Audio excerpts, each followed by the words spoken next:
Transaction settlement करने के दो तरीके हैं, एक ग्रॉस सेटलमेंट है और एक नेट सेटलमेंट है। नेट सेटलमेंट में आपकी जो सारी ट्रांजैक्शंस हैं उन्हें end of the day settle किया जाता है या फिर एक पर्टिकुलर टाइम पीरियड के बाद सेटलमेंट होता है। जैसे मान लीजिए नेफ्ट की अगर हम बात करें तो नेफ्ट में हाफ आवर्ली बैचेस में ट्रांजैक्शन सेटल होती हैं।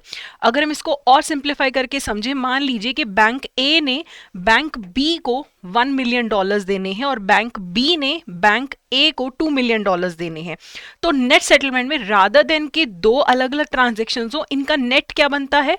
नेट होगा कि सिर्फ बैंक बी बैंक ए को $1 मिलियन पे कर दे, तो नेटिंग कर दिया।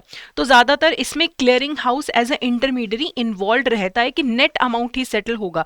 आपने मुझे 500 रुपए देने, मैंने आपको 400 रुपए देने, तो नेट आप ही मुझे बस 100 रुपए दे दीजिए, सेटलमेंट हो गया। तो ये नेट सेटलमेंट है।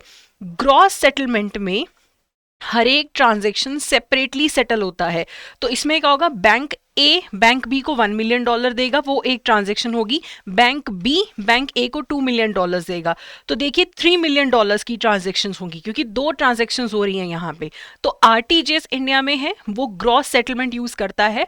हर ट्रांजैक्शन रियल टाइम में प्रोसेस होती है, अभी ट्रांजैक्शन करनी है अभी प्रोसेस हो जाएगी, अभी सेटल हो जाएगी।